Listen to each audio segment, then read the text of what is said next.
Aujourd'hui, c'est un grand spécial. C'est la première fois que ma maman cuisine avec moi.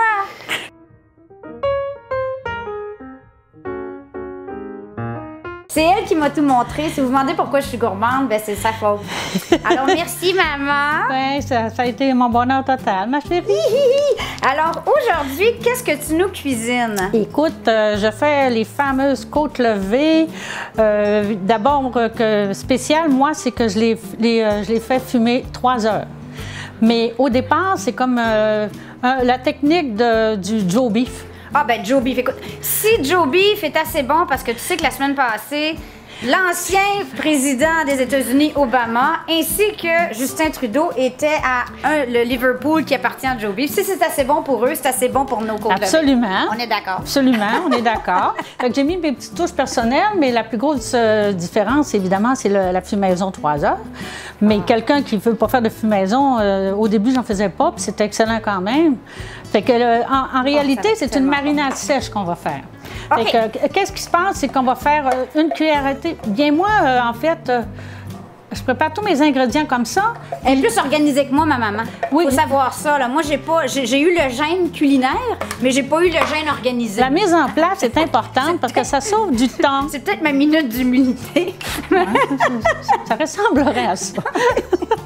Écoute, donc, moi, ce que je fais, je divise en 2 parce que c'est plus facile de doser. Une cuillère à thé de paprika fumé, pas épicé.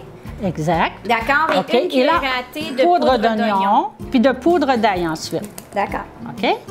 C'est beau. Ensuite, c'est moutarde sèche. Mais là, c'est facile jusqu'à date. C'est 5 grammes de chaque chose pour les cousins européens. Bien oui. Puis là, on a 2 gros racks de côtes levées de dos. Hein? Des baby backs qu'on appelle des côtes levées de dos. Absolument. Mais des grosses, là, en ce moment. On est gâtés. Ça va être bon. Du sel. Sel. Dans la salière de mon enfance. Écoute, on avait ça quand j'étais oui. Par contre, moi, je tiens mordicus à mon poivre du moulin. Je me donne la peine de le moudre pour ajouter à ma recette. Tu mesures, là, tout le temps ou normalement, quand il y a personne qui filme, tu mesures pas ta cuillère à thé? Écoute, je vais le faire là un peu. Ah oui, hein, c'est ça, je me disais. Non, écoute, il ne faut pas me dire fou, là. Là, je fais moitié-moitié. Puis pourquoi tu en fais 2 pareils? Ah, parce que pour chacun des... Je suis sûre de doser également. Ah! Bon, sinon, écoute, tu pars pour la marinade sèche, puis tout à coup, il en reste pas assez pour la deuxième. Ah, c'est une bonne idée. OK. Eh oui. Bon, et voilà. Donc, pincée d'espelette des 2 côtés. OK. Achetée à Bayonne, d'ailleurs. Ah, ben rien de moins. Moi, je l'achète la même, mais au Québec. Mais elle vient de Bayonne. Ça nous prend de la poudre de sauce barbecue déshydratée. Donc, moi, à mesure, je la mets sous vide. Donc, tu sais, je perds pas tout mon sachet. Ma mère, elle met tout c'est bien moi. Tout sous vide, ma mère. Tout. C'est infernal. Maman, ça met pas ses petites culottes sous vide des fois avant de voyager. Oh, ça serait... Même, quelle bonne idée. Ah, j'ai jamais pensé à ça. Oh, mon Dieu. Donc, ça, c'est une demi-cuillère à thé, par contre. OK. Mais ça va tout être... la sauce barbecue. Ça va tout être écrit, ça. Oui, c'est ça. OK. Mais c'est là un petit plus quand même. C'est agréable. Tu combines ça, puis il faudrait l'écraser si jamais il y a des petits... OK. C'est ça. Prends-en un, je prends l'autre. Bon, là, j'en ai pour un mois. OK. Donc, j'en mets moins sur le côté où on voit la côte.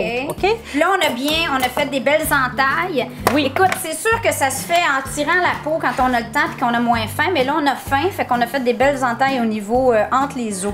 Okay. Mais j'en mets toujours plus du côté bombé. Toujours.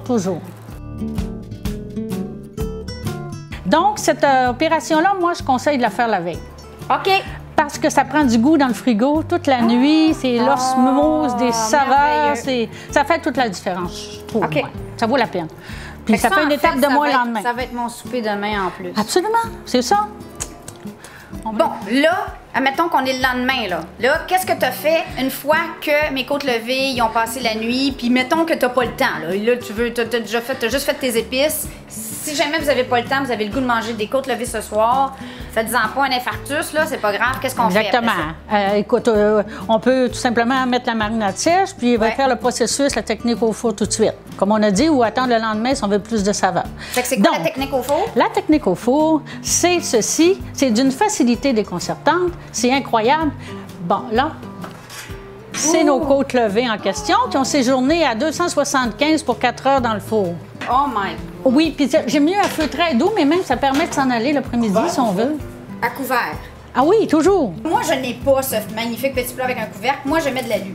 Du moment que toute la vapeur se concentre à l'intérieur. Parce que sinon, on perdrait aussi le jus, puis ce serait moins moelleux. La texture, ce serait pas intéressante, c'est ça. Ah, oui. Donc, on peut sortir ça, mettons, une demi-heure avant de procéder, parce que moi, je termine toujours au barbecue. Petit détail, tu viens de me dire, donc, avant de mettre au four le sirop d'érable, on fait un petit massage à la québécoise. Oui. Si jamais vous n'en avez pas, ben coudonc, c'est pas grave. Puis le bouillon, c'est constitué Le bouillon, c'est une bière.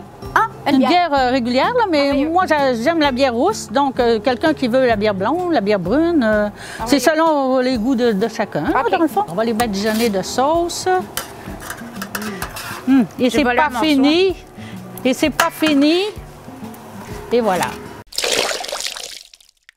Est-ce qu'on compte ensemble les barbecues? OK. 1, 2, 3, 4.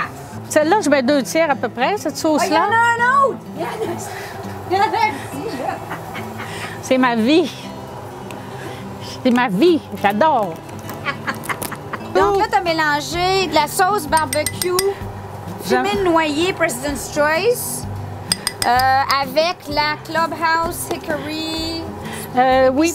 Puis c'est juste en petit contenant. La grille. Maintenant, il ne faut pas chercher ça. Ouais. Mais regarde, je mets comme 2 tiers de celle-là, 1 tiers de celle-là, puis un peu de fumée liquide. Fumée liquide. Les sauces, c'est une question de goût. Celle-là, c'est vraiment 2 sauces du commerce mélangées avec la fumée liquide. Vous pourriez faire votre propre sauce. Si vous êtes dedans sucré, vous pourriez la faire avec du ketchup, du sucre, etc. Donc, on badigeonne de chaque côté. Puis après ça, on remet sur le grill juste pour chauffer, c'est ça? Ben oui, c'est ça. On va changer de barbecue, là. Lui est occupé.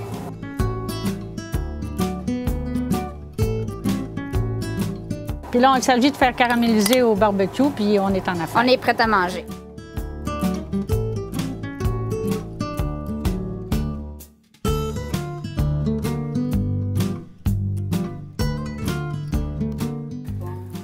Wow! Wow, la merveille! Elles sont bonnes! C'est fou, hein? C'est fou, tu peux plus jamais manger au restaurant? Ben non, tu vas manger chez ta maman. Merci, maman! Bon, ben on vous aime. Merci, maman. Est-ce que tu vas revenir? Bien oui! Bon, ben bonne semaine, on vous aime. Bonne semaine! Bye! Bye! On va aller manger. Oui!